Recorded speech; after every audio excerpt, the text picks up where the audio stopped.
دجال کے خروج کا وقت اور مقام۔ دجال کے خروج سے کچھ سال پہلے کے حالات کے بارے میں آتا ہے کہ دھوکہ عام ہو جائے گا۔ مسند احمد کی روایت ہے، انس بن مالک کہتے ہیں کہ رسول اللہ صلی اللہ علیہ وسلم نے فرمایا، خروج دجال سے پہلے کچھ سال دھوکے والے ہوں گے، جن میں سچے کو جھوٹا اور جھوٹے کو سچا قرار دیا جائے گا، امین کو خائن اور خائن کو امین سمجھا جائے گا، اور اس میں رویبضہ قسم کے لوگ بڑھ چڑھ کر بولیں گے۔ کسی نے پوچھا رویبضہ کون ہے، کیا مراد ہے؟ آپ نے فرمایا فاسق آدمی عام لوگوں کے امور میں دخل اندازی کرنے لگے گا، یعنی خود اس کا اپنا کوئی کردار نہیں لیکن دوسروں پہ تبصرے شروع کر دے گا۔ پھر ایک اور علامت یہ بتائے گی کہ آسمان اور زمین بارش اور نباتات روک لیں گے، آسمان اب بارش اور زمین نباتات۔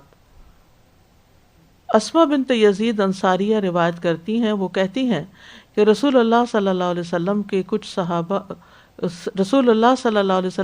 کچھ صحابہ کے ساتھ میرے پاس تشریف فرما تھے، تو دجال کا ذکر کرتے ہوئے فرمایا اس کے خروج سے پہلے 3 سال ایسے ہوں گے، پہلے سال آسمان اپنی 1/3 بارش روک لے گا، یعنی جتنی ہر سال پڑتی ہے اس میں سے 1/3 نہیں اترے گی، اور زمین اپنی 1/3 نباتات روک لے گی۔ اس سے اگلے سال آسمان اپنی 2/3 بارش روک لے گا، 2/3، اور زمین اپنی 2/3 نباتات روک لے گی، اگائے گی نہیں کچھ۔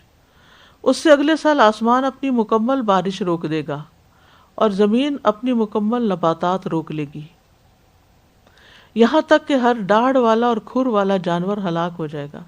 ظاہر ہے کہ نہ کوئی کھانے کی چیز، نہ پینے کی چیز، نہ پانی ہوگا پینے کو، اور نہ ہی زمین سے نباتات ایسی اگی ہوں گی کہ جو کھا کے وہ پیٹ بھر لیں۔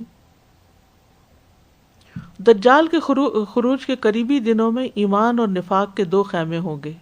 سنن نبی داؤد کی روایت ہے، عبداللہ ابن عمر سے روایت ہے، وہ کہتے ہیں کہ ہم رسول اللہ صلی اللہ علیہ وسلم کے پاس بیٹھے ہوئے تھے کہ آپ نے فتنوں کا ذکر کیا اور بہت کثرت سے ان کا تذکرہ کیا، یہاں تک کہ فتنۃ الاحلاس کا ذکر کیا۔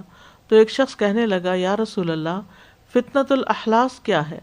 آپ نے فرمایا کہ بھاگم بھاگ اور غارت گری۔ پھر وسعت و فراخی کا فتنہ آئے گا، جس کا ظہور میرے اہل بیت کے ایک شخص کے پاؤں تلے ہوگا، اس کا دعویٰ ہوگا کہ وہ مجھ سے ہے، حالانکہ وہ مجھ سے نہیں ہوگا، بلا شبہ میرے ولی اور دوست تو وہی ہیں جو متقی ہیں۔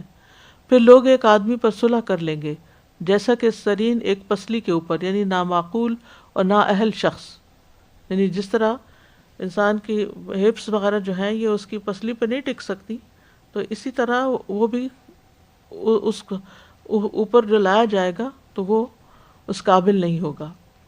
پھر گھٹا ٹوپ اندھیرے کا ایک فتنہ اٹھے گا، اس امت میں سے کوئی نہیں بچے گا مگر اسے اس کا ایک تمانچہ ضرور پڑے گا۔ جب لوگ کہیں گے فتنہ ختم ہو گیا تو وہ اور بڑھ جائے گا۔